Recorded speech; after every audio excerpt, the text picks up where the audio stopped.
में आत्मा के चौथे स्थान पर चर्चा चल रही है। फलदाता ईश्वर तणी एमा नथी जरूर, कर्म स्वभावे परिणमे थाय भोग थी दूर। कि फल देना ईश्वर के हाथ में नहीं है, ईश्वर फल देने में सक्षम नहीं है। ऐसा कोई ईश्वर नहीं है कि जो जीवों के फल का लेखा रख सके और उसके बाद फिर उनको प्रत्येक को उस प्रकार का फल दे सके। निश्चित रूप से ऐसा नहीं है। और दूसरी पंक्ति में कहा कर्म स्वभावे परिणमे, कर्म अपने स्वभाव के अनुसार परिणमित होता है और भोग से दूर हो जाता है। यहाँ स्वभावतः परिणमित यानी जैसी कर्म की प्रकृति मैंने बांधी है उस कर्म प्रकृति के अनुसार ही मेरे निज गुण पर आवरण आता है, या उस गुण को प्रकट करने में मैं असमर्थ होता हूँ, या बाह्य में भटकता हूँ, या जिस कर्म के कारण से मैं शरीर आदि से बद्ध होता हूँ वह स्वतः परिणमित होता है। जैसा मैंने पूर्व भाव में नाम गोत्र आयुष का बंध किया होगा, अन्य कर्मों के साथ जो कार्मण वर्गणा का शरीर कार्मण शरीर बनता है वह मेरे साथ पूर्व भाव को छोड़ करके आया इस भाव में। और जैसा सानन संस्थान नाम कर्म के अनुसार होना चाहिए वैसा ही होता है।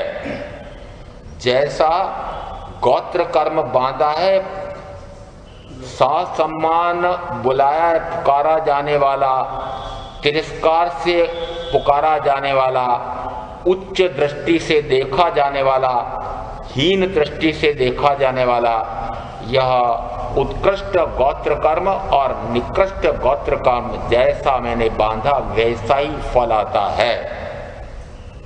आयुष कर्म जो पूर्व में जितने काल का बांधा है वह अधिक का हो या न्यून का हो वह पूर्वानुसार ही होता है। और शरीर में रोग या निरोगिता, शरीर के साथ अनुकूल या प्रतिकूल परिजन, धन, वैभव आदि ये सारे पूर्व कर्म के अनुसार। उसी प्रकार से यदि ज्ञानावरणी कर्म गाढ़ बंधा है या मंद बंधा है तो ज्ञान पर आवरण का घटाटोप होने से ज्ञान का क्षयक्षम बढ़ता नहीं है। पुरुषार्थ करते हुए भी ग्राह्य शक्ति हो नहीं पाती है, तत्व का स्वरूप आत्मा का स्वरूप समझ में नहीं आता है।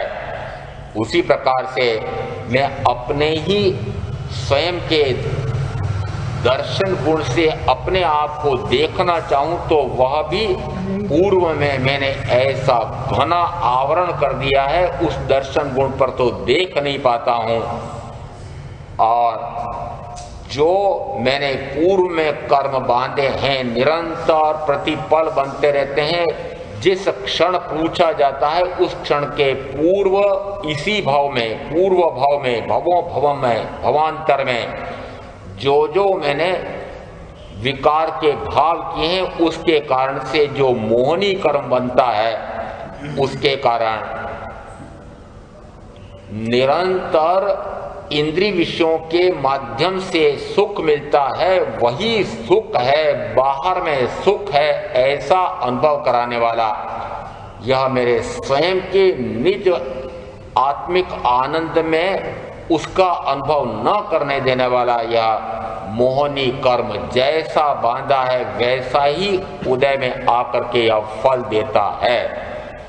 और जो मैंने पूर्व में कोई भी विकारी भाव करके अंतराय कर्म बांधा है उसका फल कि आत्मा का उपयोग आत्मा में लगता नहीं है और पर पदार्थ में ही लगता है।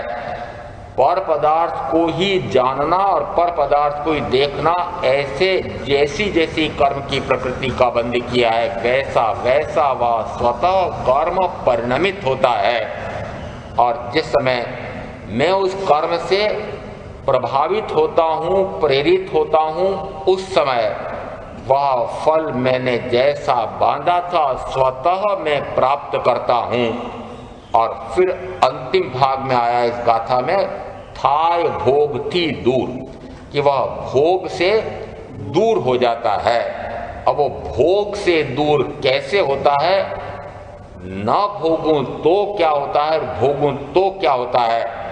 जो जो कर्म जिस समय उदय में आता है उस कर्म के अनुसार बाह्य में कोई अनुकूल या प्रतिकूल व्यक्ति, वस्तु, स्थिति, परिस्थिति आदि कई प्रकार के आते हैं, और जैसे मैं उनके अनुसार वर्तन करता हूँ वैसे ही पुनः सातों आठों प्रकार के कर्म का बंद होता है।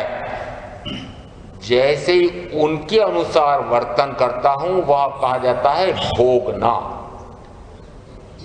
उससे दूर होता है, क्योंकि जिस कर्म को बांधा था वह तो समाप्त हो जाता है, परंतु ऐसी निर्जरा किस काम की कि उसी समय पुनः सातों आठों प्रकार के कर्म का नया बंध। इसलिए कहते हैं जब अनुकूल या प्रतिकूल निमित्त सामने आता है उस समय वह वैसा न करे। तो कल सारे आगमों का विशेष संदर्भ दे करके कि यदि कर्म ऐसा बांधा है कि जो पूर्व के भाव में पाप करते हुए भी, बुरा करते हुए भी उसको बुरा नहीं माना, पाप नहीं माना, अपराध नहीं माना, और वह भाव पूरा हो गया, तो उसके बाद वह आगे के किसी भी काल में ऐसा ही रहेगा जैसा बांधा था। उसमें किसी भी प्रकार का परिवर्तन करने में मैं सक्षम नहीं रह सकता। जैसा बांधा है वैसा फल आएगा, और उसी को कहा वह निकाचित कर्म है। तो कल कहा था किस अपेक्षा से निकाचित कर्म भोगना पड़ता है, किस अपेक्षा से बिना भोगे मुक्त हो जाता है। और मूलतः मुख्यतः उसमें भेद किया था कि विपाक जो आ रहा है, जैसा कर्म का अनुभव बांधा था तीव्र या मंद, निकाचित में तीव्र बंध है, गाढ़ बंध है, तो जैसा बांधा था वैसा ही कोई न कोई वापस निमित्त आकर के फल देता है। जो फल का देना है वह निकाचित है। निकाचित है तो फल तो देगा ही, क्योंकि उसमें मैं परिवर्तन करने में कभी भी सक्षम नहीं रहा आगे के काल में। इसलिए जैसा बांधा है वैसा फल तो देगा, परंतु उस दुष्फल से, कड़ुए फल से मैं अप्रभावित रहूं तो कहा जाता विपाक वेदन नहीं किया। और विपाक वेदन किए बिना जीव मुक्त हो जाता है। तो कल 6-7 संदर्भ देकर के प्रयत्न किया था समझने का, समझाने का, कि निकाचित कर्म भी बिना भोगे मुक्त हुआ जाता है, परंतु प्रदेश में वेदन होता है। और इसीलिए कहते हैं निश्चय नय से निकाचित कर्म कहें चाहे कोई भी कर्म कहें, बिना भोगे मुक्त हुआ जाता है, परंतु प्रदेश में वेदन होता है। उसे कहा व्यवहार नय से प्रदेश वेदन होता है। ऐसा एक और प्रमाण रह गया है। स्थानांक सूत्र में बड़ा विचित्र एक सूत्र है। विचित्र इस अपेक्षा से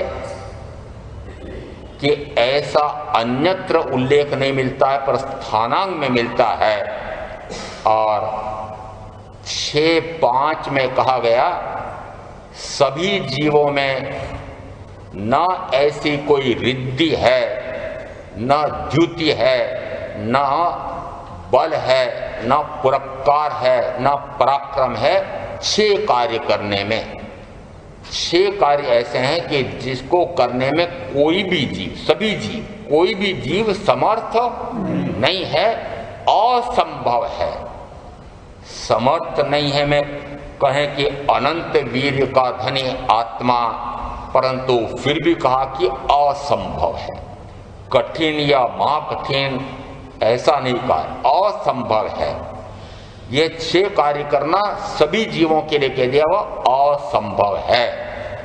और सभी जीव में यहां तक गिन लें कि अरिहंत या तीर्थंकर या सिद्ध, ये भी इस प्रकार के 6 कार्य करने में असमर्थ हैं, उनके लिए भी यह कार्य असंभव है।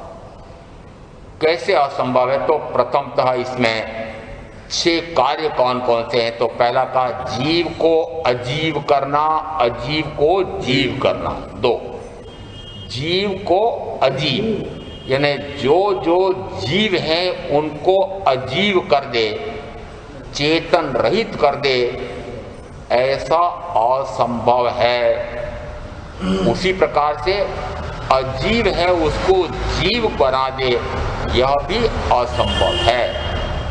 पूर्व में इस बात की वैज्ञानिक प्रकार से चर्चा की थी। जो वैज्ञानिक दावा करते हैं कि हम ऐसे इन रासायनिक पदार्थों से ही इस प्रकार का बैक्टीरिया नाम का जीव और उसको विकसित करते करते फिर कहाँ तक कि हम तो मनुष्य भी बना सकते हैं, उस समय चर्चा करके कहा था, निष्कर्ष निकाला था कि वे पुद्गल से पुद्गल का पर्यायांतर करते हुए परिणामित करने में निमित्त बनते हैं। वह पुद्गल स्वयं ही अपने पौद्गलिक वर्ण गंध रस स्पर्श नाम के गुणों में पर्यायांतरित हो रहा है। वहाँ कोई जीव उत्पन्न नहीं होता है। जीव तो अन्य किसी गति से आकर के उसके साथ रहता है, परंतु वैज्ञानिकों को भ्रम है कि हमने इस प्रकार का जीव पैदा कर दिया है। यहाँ सूत्र कहता है सभी जीवों में इस प्रकार की न तो रिद्धि है, रिद्धि का अर्थ है ऐसी कोई भी साधना कर ले तब भी इस प्रकार की रिद्धि उत्पन्न हो ही नहीं सकती। रिद्धि यानी बाह्य रिद्धि, तो किसी भी प्रकार की रिद्धि से वह ऐसा कार्य नहीं कर सकता कि वह जीव को अजीव कर दे या अजीव को जीव कर दे। न तो ऐसी रिद्धि है, न द्युति है। द्युति यानी यह कांति द्युति, इससे संदर्भ है ऐसा कोई विशिष्ट बल या पराक्रम। उसके पहले शब्द आया है द्युति, यानी द्युतिमान शब्द आता है विशिष्ट साधना शक्ति से। तो ऐसी किसी भी जीव में द्युति नहीं है। फिर आगे दिया ऐसा कोई बल नहीं है। यद्यपि आत्मा में अनंत वीर्य शब्द आया हुआ है, परंतु फिर भी कहा कि ऐसे अनंत वीर्य के धनी, यहाँ तक कि जिसका वह अनंत वीर्य प्रकट हो गया है, ऐसे अरिहंत और सिद्ध परमात्मा, उन्हें भी इस प्रकार का बल प्राप्त नहीं है कि जीव को अजीव कर दे या अजीव को जीव कर दे। न ऐसी रिद्धि है, न ऐसी द्युति है, न ऐसा बल है, न पुरस्कार है, न पराक्रम है। कोई भी ऐसा पराक्रम करने में समर्थ नहीं है। ऐसे भिन्न भिन्न शब्द लगाकर कहा कि ये 6 कार्य करने में समर्थ नहीं है। जो चेतन है वह सदा काल चेतन रहता है, जो जड़ है वह सदा काल जड़ रहता है। और आगम में स्पष्ट आया है जड़ चेतन रूप परिणमन करता नहीं है, चेतन जड़ रूप परिणमन करता नहीं है। कभी भ्रम होता हो कि मैं इस पौद्गल शरीर को परिणमाता हूँ, मैं इस कर्म को परिणमाता हूँ, मैं इस कर्म को करता हूँ, तो वह भ्रम तोड़ दें। मैं उस पुद्गल, कर्म पुद्गल है, कर्म के फलस्वरूप मिलने वाला शरीर आदि बाह्य में जितने पौद्गलिक पदार्थ हैं वे सारे भी पुद्गल हैं, और उनमें मैं किसी भी प्रकार से परिणमन करने में समर्थ नहीं। यहाँ किसी में भी ऐसी शक्ति नहीं है, तो किसी में तो फिर उदाहरण कहाँ से लेते, चरम का उदाहरण लेते हैं कि अरिहंत और सिद्ध जिनके अनंत वीर्य प्रकट हो गया है, वे भी ऐसा नहीं कर सकते हैं। उसको और पुष्ट करने के लिए व्याख्या प्रज्ञप्ति के 17:2 में आया, सरूपी, सकर्म, सलेश्य, सवेदी, सशरीरी, शरीर से अविमुक्त में कालापन, पीलापन, सुगंध, दुर्गंध, कड़ा, मुलायम आदि होते हैं, और वह अरूपी विकुरणवा नहीं कर सकता। यहाँ जितने शब्द दिए हैं वो पर्यायवाची गिनना। सरूपी, सरूपी यानी जिसमें वर्ण है, गंध है, रस है, स्पर्श है, ऐसा पुद्गल, उसको कहा सरूपी। तो जो रूपी है वह अरूपी विकुरणवा नहीं कर सकता, ये फिर यहाँ पर पुष्ट किया है। और भिन्न भिन्न शब्द लेकर के, सरूपी में यह शरीर, फिर सरूपी में जिस समय यह अरूपी आत्मा शरीर के साथ है उस समय इसको कहा सकर्म। सकर्म है जो कर्म से सहित है। तो जो कर्म से सहित है वह इस प्रकार का कार्य नहीं कर सकता, विकुरणवा नहीं कर सकता। विकुरणवा यानी उसमें इस प्रकार से वैक्रिय शक्ति नहीं है। वैक्रिय शक्ति कौन सी? यदि आप कहें कि ऐसे लब्धिदारी महामुनि को एक आहारक शरीर बनाने की शक्ति प्राप्त है और वह अपने शंका का समाधान करने के लिए केवली परमात्मा, चाहे तीर्थंकर हो चाहे विरमान परमात्मा हो, उनके पास एक पुतला निकाल करके शरीर से निकाल करके भेजते हैं और वह समाधान लेकर के वापस आता है। तो यहाँ वैक्री लब्धि से ऐसा आहारक शरीर वह पुतला बनाया है, वह विकुरणवा शक्ति से हुआ है। परंतु शब्द यहाँ कौन सा लगा रखा है? अरूपी विकुरणवा नहीं कर सकता। कर्म, सकर्म ने जो कर्म से सहित जीव है, जिस जीव के साथ अभी कर्म लगे हुए हैं, चाहे कितनी ही वैक्री लब्धि प्राप्त कर ले, देवों में वैक्री लब्धि विशिष्ट से विशिष्ट वैमानिक में जितना जितना बढ़ता जाता है, ऐसी लब्धि उस गति में जाने से ही प्राप्त हो जाती है। परंतु वो कौन सी विकुरणवा विक्रिया कौन सी कर सकते हैं? तो कहा वैक्रिय शरीर बना सकते हैं। तो वह तो रूपी शरीर ही बनाया। यदि शरीर बनाया तो शरीर से शरीर बना है। तो यहाँ शरीर बनाया किसने? तो कि वो लब्धिदारी ऐसे आत्मा, ऐसे महामुनि ने बनाया। तो यहाँ बना किससे?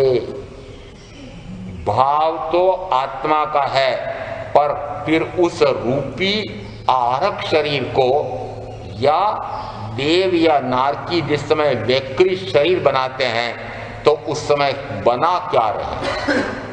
वे रूपी ही बना रहे हैं। यह शब्द क्या दिया कि जो सकर्म जीव है वह अरूपी विक्रिया नहीं कर सकते। अब अरूपी यानी अरूपी आत्मा। अरूपी कौन? कि अरूपी में एक है आत्मा, और भी अरूपी है क्या?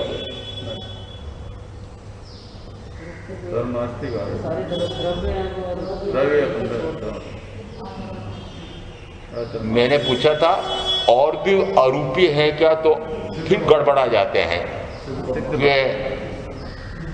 ये सिद्ध परमात्मा तो हो गया। मैंने कहा और भी कोई द्रव्य है क्या जो अरूपी है? ये धर्मास्ति काय, अधर्मास्ति काय, आकाशास्ति काय, ये क्या है? यही बताया। द्रव्य ने कौन से द्रव्य? अन्य द्रव्य भी अरूपी है। यहाँ पर कोई भी जीव इस प्रकार के इन अरूपी अमूर्तिक द्रव्यों को बना नहीं सकता। ये अनादि से है और अनंत काल तक रहेंगे। इनको किसी ने बनाया नहीं है, मिटा सकता नहीं, परिवर्तन करने में सक्षम कोई भी नहीं है। इस अपेक्षा से यहाँ अरूपी विक्रिया नहीं कर सकता। तो कौन नहीं कर सकता कि यहाँ पर एक तो कहा स्वरूपी में कि पुद्गल यह अरूपी विक्रिया नहीं कर सकता, ने पुद्गल से आत्मा नहीं बन सकता। एक तो इस अपेक्षा से है। दूसरा यह कि जो आत्मा अभी सकर्म है, तो अब वहां तो आत्मा शब्द आ गया ना, सकर्म, सलेश्य, सवेदी, सशरीरी और शरीर से अविमुक्त, ये सारे शब्द उस जीव के लिए जिसके साथ कर्म है। क्या ये ऐसी विक्रिया कर सकते हैं कि आत्मा बना दें? तो क्या नहीं।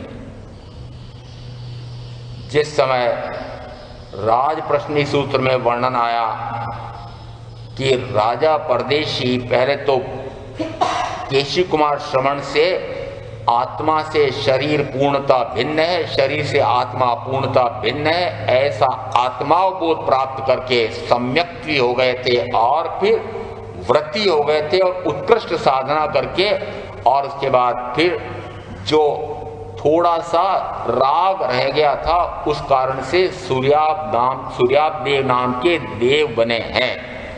और जब भगवान महावीर का समोच्चरण लग रहा था तो वे अपनी रिद्धि बताने के लिए आते हैं, और उस समय कहा जाता है वे एक ओर जाकर के अपने एक बाएं हाथ से 108 कुमार, दाएं हाथ से 108 कुमारियां निकालते हैं, और फिर वे सारे भगवान के सामने अन्य निर्ग्रंथ मुनियों के सामने नाटक करते हैं, नृत्य करते हैं, संगीत गाते हैं और वाद्य यंत्र बजाते हैं। अब बताओ, ये कुमार और कुमारियां जो बनाए थे क्या काठ के पुतले बनाए थे?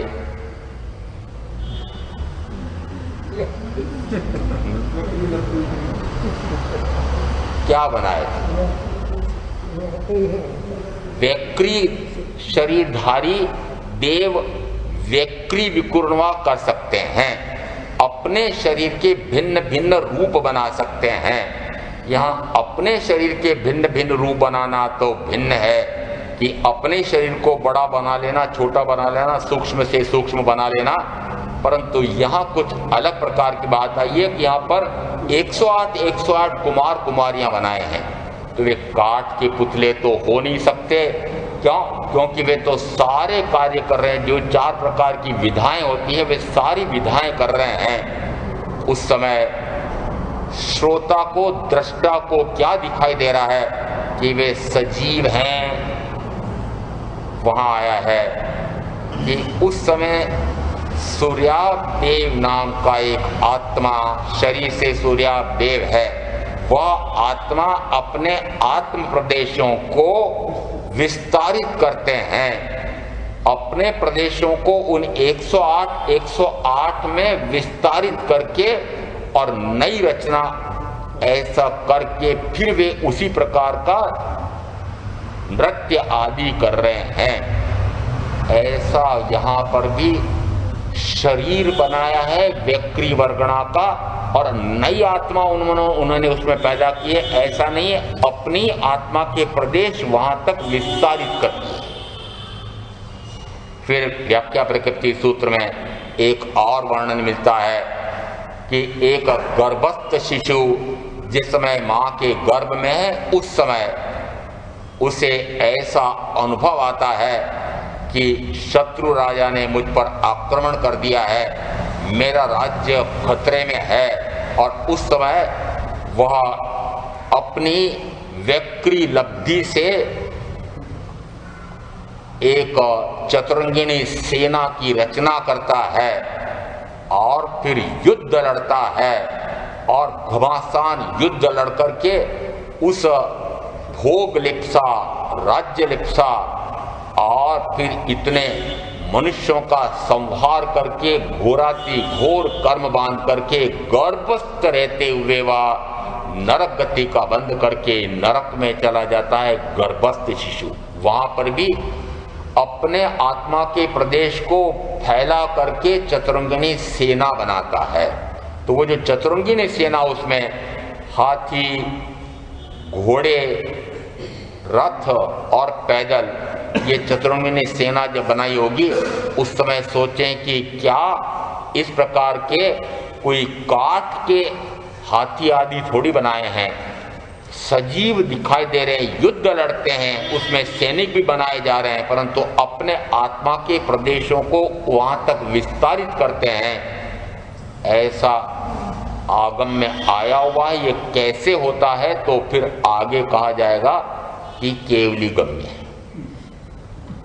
जिस समय शब्द क्या कहे हैं, यहाँ कहे स्वरूपी, सकर्म, सलेश्य, यानी जिसमें अभी लेश्याएं हैं, सलेश्य, सवेदी, सवेदी यानी जिसमें स्त्री वेद, पुरुष वेद, नपुंसक वेद, उसको कहा सवेदी।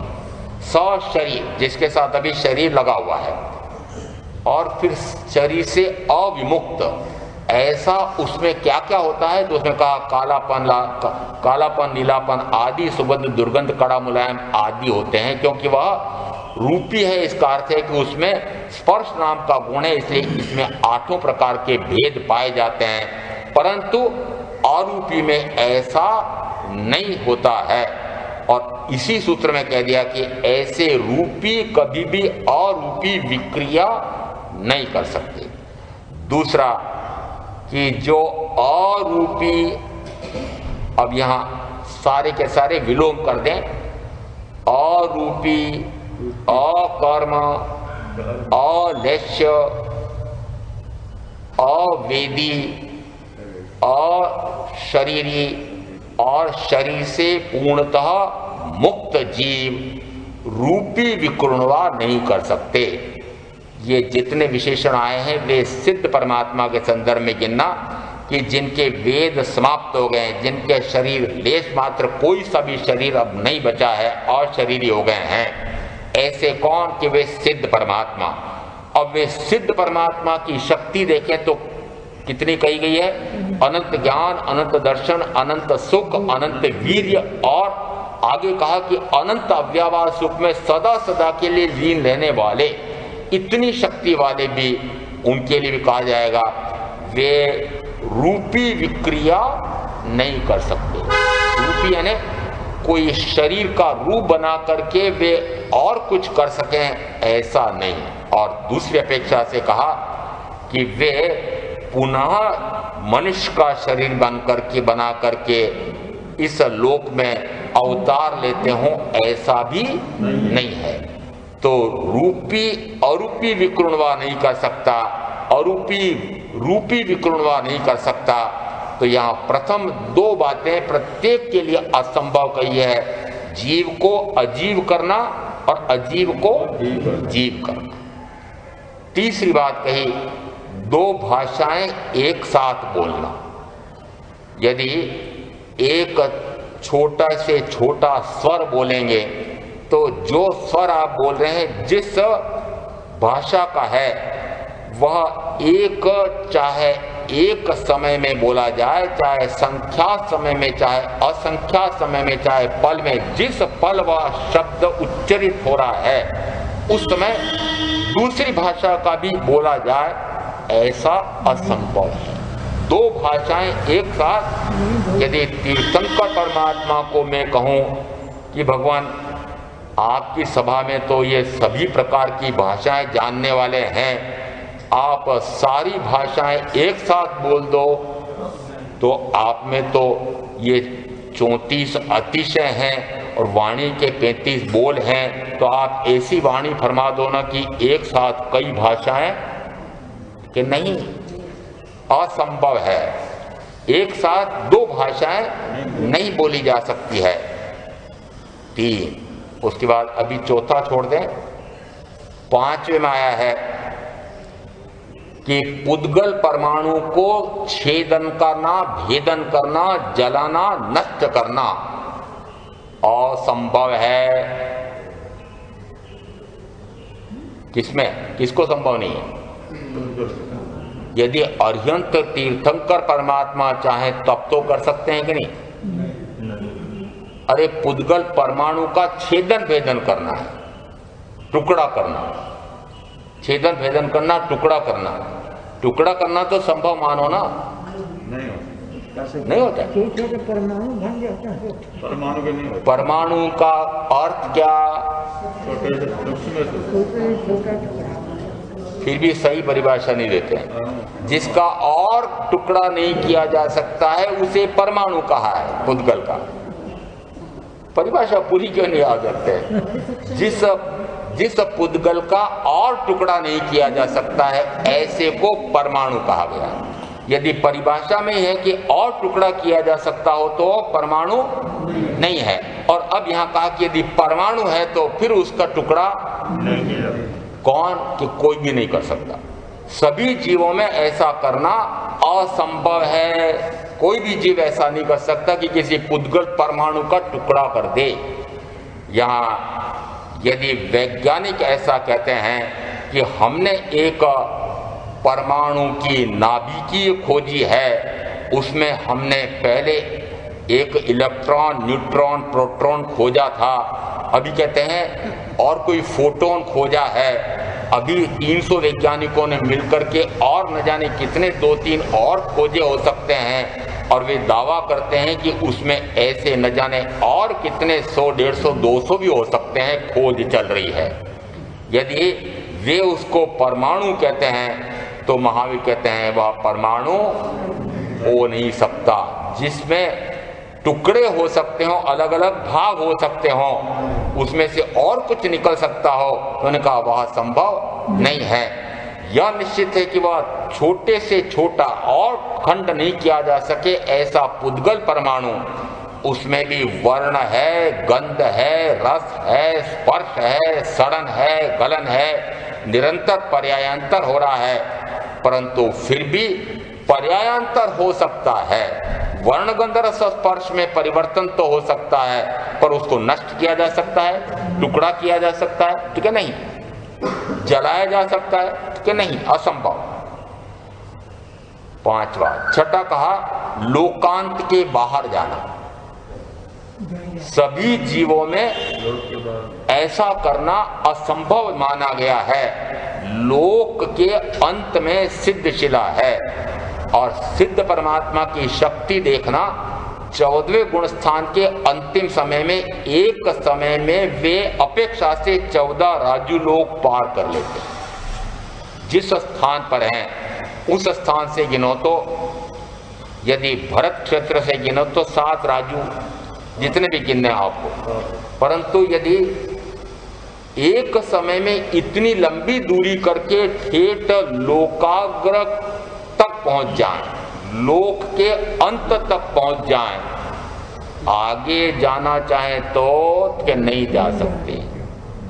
वो आगे क्यों नहीं जा सकते? अनंत वीर्य है, फिर क्यों नहीं जा सकते? इतनी शक्ति उत्पन्न है, इतनी शक्ति हो गई है कि एक समय में यदि इतनी दूरी पार कर सकते हैं तो आगे धर्मास्तिकाय नहीं है, इसलिए आगे नहीं जा सकते। तो धर्मास्तिकाय का उपकार मानो कि यदि वह ना होता, अधर्मास्तिकाय ना होता, तो भटकते रहते पूरे आलोक में। किसमें? आलोक का अंत नहीं है, और आलोक का अंत नहीं है ने भव भ्रमण तो मिटा दिया, परंतु भ्रमण का अंत घूमते रहते। तो उपकार किसका मानना? ये धर्मास्तिकाय, धर्मास्तिकाय का उपकार मानना कि धर्मास्तिकाय में ने तो वहां तक पहुंचा दिया, और अधर्मास्तिकाय का उपकार मानना कि उसने रोक लिया, नहीं तो घूमते रहते। तो इस अपेक्षा से कहा लोकांत के बाहर जाना सभी जीवों के लिए असंभव है। ऐसे 5 बोल दिए हैं, और अब एक चौथा बोल जो छोड़ा था वह अभी संदर्भ का विषय है। विषय चल रहा है कि कर्म का वेदन कर सकता हूं कि नहीं कर सकता, कर्म का कार्य में कर सकता हूं कि नहीं, कर्म कर सकता हूं कि नहीं, कर्म के फलस्वरूप शरीर आदि का कार्य में कर सकता हूं कि नहीं, शरीर आदि के कारण से मिलने से 5 इंद्रियों के भोगों में आसक्ति आदि का भाव कर सकता हूं कि नहीं। चाहे तो करूँ चाहे ना करूँ, चाहे तो करूं चाहे तो ना करूं। अब कल तो यह कहा था कि चाहे तो करूं चाहे तो ना करूं, परंतु चाहूं कि मैं करूं और चाहूं कि ना करूं, इन दोनों के लिए यहां कहा स्वकृत कर्म का वेदन करना और स्वकृत कर्म का वेदन नहीं करना दोनों सभी जीवों के लिए असंभव है। इसलिए मैंने कहा था कि विचित्र सूत्र आया है। विचित्र सूत्र है। विचित्र किस अपेक्षा से है? यदि कल की बात समझी हो तो यह सरल होगा और कल की बात नहीं समझी तो सरल नहीं होगा। कल क्या कहा था? मैं मात्र अपने ही गुणों का कर्ता हो सकता हूं, अपने ही गुणों का भोक्ता हो सकता हूं। जिस समय स्वगुण परिणमन करता हूं उस समय पर गुण परिणमन नहीं कर सकता, और जिस समय मैं स्वगुण का कर्ता होता हूं उस समय मैं स्व का कर्ता होता हूं। यदि स्वगुण का भोक्ता हूं, स्वगुण को भोगता हूं तो स्वगुण का भोक्ता होता हूं। स्वगुण कौन सा?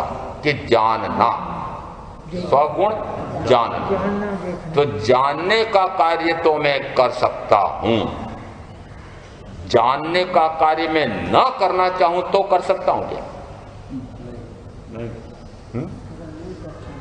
मुझे तो जानना ही नहीं, ये तो कर सकते हो, कर तो रखा है। मुझे तो आत्मा को जानना ही नहीं। क्यों? क्योंकि यदि आत्मा को जान जाऊंगा, आत्मा दिख जाएगी, तो फिर मेरे ये साथ में शरीर और शरीर के साथ जुड़े हुए परिवार और धन वैभव ये जानना बंद हो जाएंगे और इनका देखना बंद हो जाएगा, इनमें रमना बंद हो जाएगा। मुझे तो आत्मा को देखना ही नहीं, जानना ही नहीं। किसने तय कर रखा है? सबने। देखना ही नहीं इसको। क्यों? क्योंकि ये दिख जाए तो फिर ये बाकी दिखेंगे। यदि आत्मा दिखने लग जाए तो फिर ये सब दिखेंगे। इसलिए कहा कि यदि देखना, मैं तो देखना चाहता ही नहीं, जानना चाहता ही नहीं, परंतु वह मेरा स्वगुण है, वह स्वगुण तो एक अंश में भी नष्ट नहीं हो सकता है। इसलिए मैं चाहूं कि जानूं, चाहूं कि न जानूं, ये प्रश्न ही खड़ा नहीं होता। ये तो मेरा गुण है, यह तो मेरा स्वयं का गुण है। इसमें चाहना और न चाहना क्या? चाहूं तो भी जानने का गुण है, न चाहूं तो भी जानने का गुण है। क्योंकि मैं अभी अपने आप को जानना नहीं चाह रहा हूं, इसलिए मैं अपने आप को नहीं जानता हूं। ये बात भिन्न है, परंतु पर को जान तो रहा हूं। जानने का गुण तो है ना। पर को जानने का गुण कहां से? कहा कि निगोद का जीव भी पर को जानने का गुण तो रखता है। और अभी आपके संदर्भ से सोच लेना कि पर को जान रहे हैं कि नहीं। इसका अर्थ है कि जानने का गुण तो सदा काल शाश्वत है। और यदि द्रव्य की परिभाषा समझी होगी तो उसमें कहा गुण ये उस द्रव्य के, अब शब्द बोलो, द्रव्य और गुण के संबंध में बताया था कि द्रव्य गुण पर है। अरे द्रव्य के गुण का क्या कहा? गुण कैसे रहते हैं द्रव्य के साथ? बद्ध स्पष्ट गए सहवर्ती।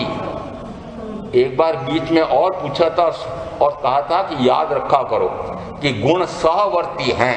सहवर्ती का अर्थ है कि उस गुणी के साथ वे गुण सदा काल रहते हैं। सहवर्ती, साथ के साथ रहते हैं। सहवास, ये सहवास तो बड़ा याद रहता है।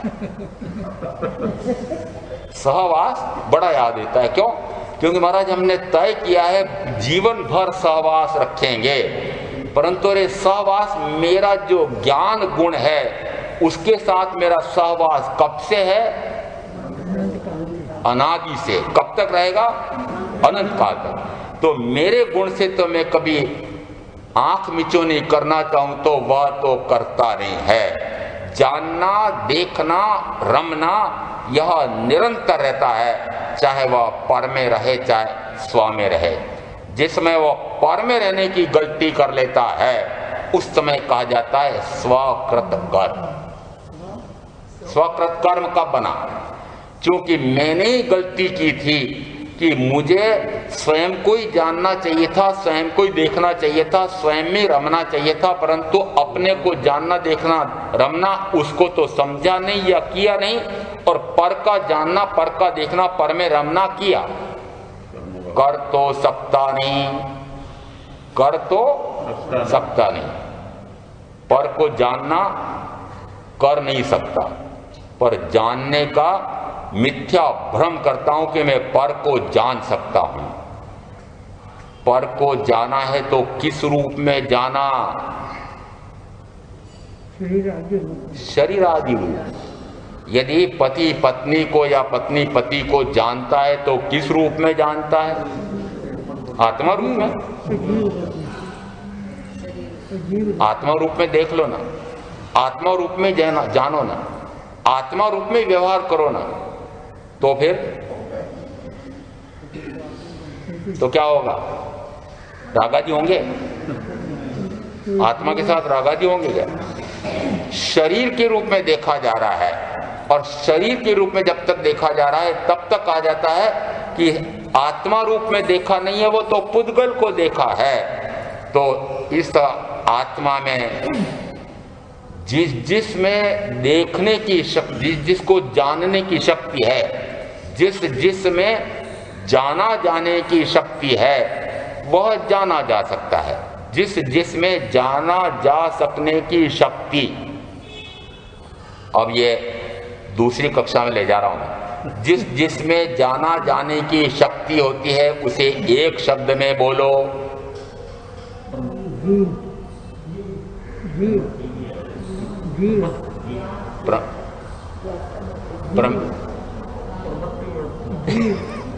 पूरा नहीं हुआ। जिसमें जाना जा सकने की शक्ति है। कितने शब्द हो गए? अब इसको एक शब्द में बोलना है। हो गया। भूल जाते हैं, क्या करना याद? प्रमेयत्व। सतेज जी को याद तो आया था पर पूरा उच्चारण नहीं हो पा रहा था। प्रमेयत्व, क्योंकि इस शरीर पुद्गल है, पुद्गल में शक्ति है। क्या शक्ति है? पुद्गल का एक गुण है कि यदि कोई उसको जानना चाहे तो जान सकता है। तो यहाँ जान तो सकता है, पर किसको जाना? कि पुद्गल को जाना। उसमें इस प्रकार की शक्ति है कि यदि कोई जानना चाहे तो जान सकता है।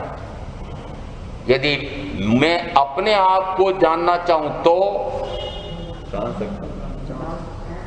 मुझ में इस प्रकार की शक्ति है कि नहीं है? यदि मुझ में इस प्रकार की शक्ति है कि मैं अपने आप को जानना चाहूं तो मुझ में भी वह प्रमेयत्व गुण है, परंतु मैं अपने गुण को तो जानता नहीं, मानता नहीं, देखता नहीं, और पर गुण को ही जानता हूं और उसी को देखने का कार्य करता हूं। तो कहा जाता है स्वकृत कर्म। वह कर्म बना कैसे? कि मैंने ही अपने आप को जानना, देखना नहीं किया, उस कर्म से कर्म का बनना हुआ। इस अपेक्षा से यहाँ शब्द आया स्वकृत कर्म। और आगे अब कहा गया स्वकृत कर्म का वेदन करना असंभव है। स्वकृत कर्म का वेदन करना असंभव है। अब सूत्र स्पष्ट बोल रहा है कि सभी जीवों में इस प्रकार की न रिद्धि है, न द्युति है, न बल है, न पुरस्कार है, न पराक्रम है कि स्वकृत कर्म का वेदन करे। स्वकृत कर्म का वेदन करना ही असंभव है। अब यदि सूत्र ऐसा कह रहा है तो सूत्रकार कहें या भगवान महावीर कहें, निश्चित रूप से सत्यवाणी है। अब ये सत्य किस अपेक्षा से है? ये कर्म क्या है?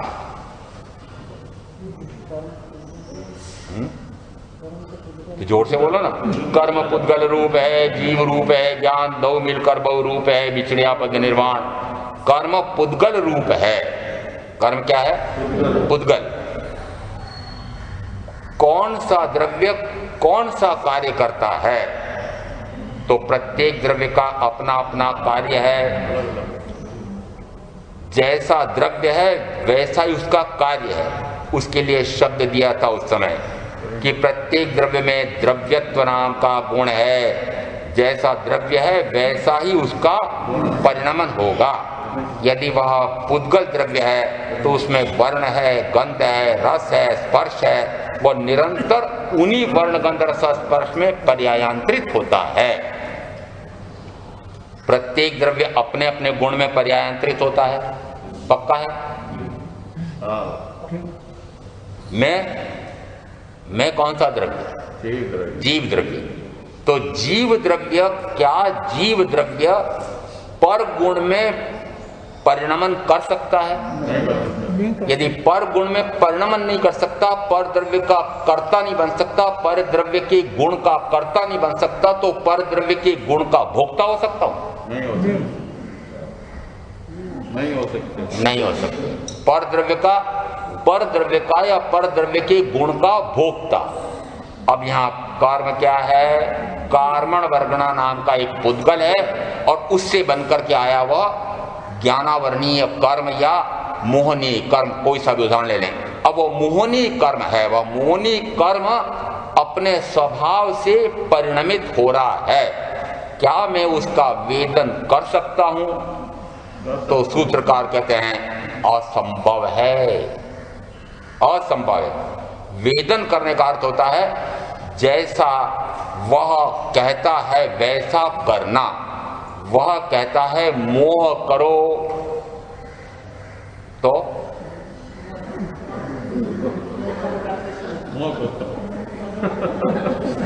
करता हूं। मोह करो तो मैं मोह करता हूं। वो जो मोह करो तो मोह करता हूं ऐसा जो कर रहे हैं उसको कहा कर्म वेदन करना, और कहा गया कि असंभव है। इसका अर्थ है कि वस्तुतः मैं अपने गुणों का ही वेदन कर सकता हूं, पर गुण का वेदन कर ही नहीं सकता। प्रत्येक द्रव्य अपने अपने गुणों का ही कर्ता होता है, अपने अपने गुणों का ही भोक्ता होता है। मैं अपने गुण का ही भोक्ता हो सकता हूं। किसके गुण का? अपने गुण का। मेरा गुण कौन सा? जानना, जानना, जानना। किसका भोग कर सकता हूं? जानना।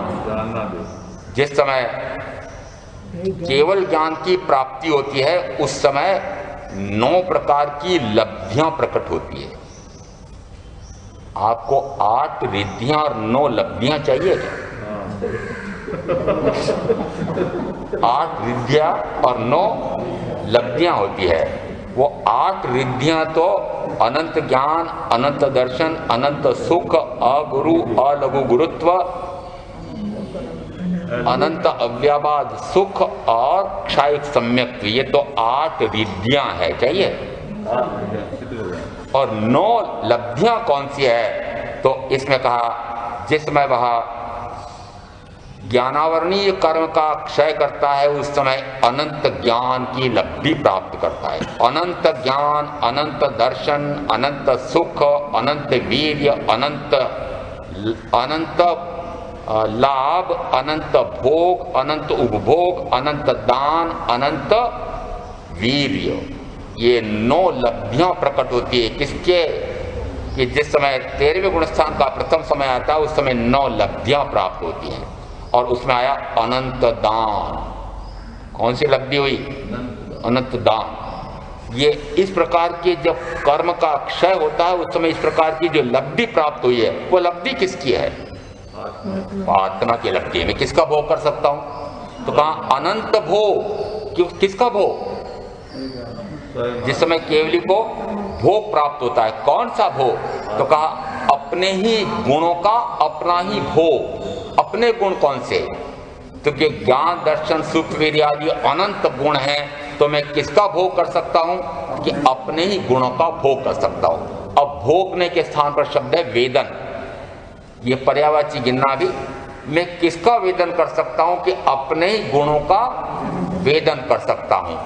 यदि प्रत्येक द्रव्य अपने अपने गुणों का ही वेदन कर सकता है तो फिर मैं पर गुण का वेदन कैसे कर सकता हूं, कर्म का वेदन कैसे कर सकता हूं? तो कहा स्वकृत कर्म का वेदन करना सभी जीवों के लिए असंभव है और स्वकृत कर्म का वेदन नहीं करना यह भी असंभव है। ऐसा तत्व का स्वरूप समझ करके पर द्रव्य का वेदन करने के स्थान पर स्वद्रव्य का अपने ही स्वयं के जानने, देखने, स्वगुण में रमण करने का पुरुषार्थ करें, वह वेदन स्ववेदन है, वह संवेदन है। और जिस समय स्व संवेदन होता है उस समय पर का वेदन नहीं होता है। और ऐसा मेरा गुण है, मैं अपने गुण का वेदन करूं तो मुक्त हो जाऊं, ऐसा तत्व का स्वरूप समझ करके मैं आप जो साधना करेंगे उनका अवश्य कल्याण होगा। ओम शांति।